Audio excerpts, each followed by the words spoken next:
I'm Susan Pierce Cunningham, and I work for the nonprofit Trees Atlanta. Since 1985, Trees Atlanta has planted trees with communities all over the city. Today I'm going to teach you how to plant a tree. Let's get started. The most important thing to do when planting a tree is to choose the right tree for the right location. Consider existing buildings and utilities and evaluate the amount of sunlight and moisture the area receives. To prep your hole, use a shovel to remove all grass, weeds, and mulch from the top of the planting area. Set them aside for compost or reuse in another location. Once the top layer is removed, dig the planting hole at least twice as wide as the root ball. The goal is to make the root flare on the tree even with the top of the planting hole. Use your shovel handle to measure. Make the hole bowl-shaped and the floor of the hole flat so that the tree stands straight. The sides of the hole may become smooth as a result of digging and may need to be loosened to allow for root growth and drainage. Use the shovel blade to score the hole by making notches in the sides and bottom. Now that your hole is prepared, you're ready to work on your root ball. Loosen the tree inside the pot by lying it on its side next to the hole and pressing on the container with your hands. Rotate the pot to loosen it on all sides and slide the pot off the root ball. This is easiest done with a partner. A tip for getting your tree out of the container is to cut off any roots poking through the pot using pruners or a saw. Massage the root ball of your tree with your fingers to free the roots that may be circling around. Check inside the root ball for more circling roots.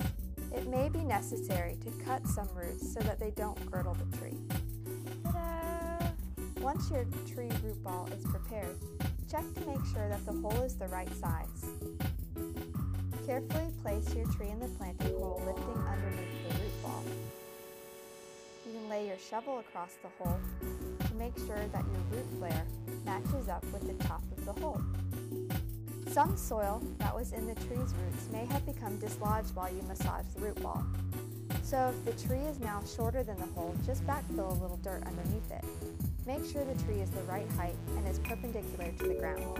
Now that your tree is straight, backfill evenly around the root ball using the soil from the planting hole. Break up any clumps of dirt as needed. One person can hold your tree straight while the other person fills the hole back in. Make sure to remove any grass and other weeds that have snuck in. This will help protect your tree when you mow around it. Gently poke the soil in the planting hole with a shovel handle or your hands to remove large air pockets that could damage or kill roots. Never stand or stamp your feet on the soil in the planting hole. You could compact it too much. All soil that came out of your hole needs to be put back in. Any extra soil can be used to form a berm around the tree to help hold water in. Now that your hole is filled back in and your tree is straight, you'll want to add mulch to the exposed soil. 2 to 4 inches is best. We want to make sure that the tree can get water as easily as possible, so don't be tempted to make a huge mulch mound. The wider the mulch, the better. Take the mulch as wide as you want, but at least to the drip line, which is the tips of the branches.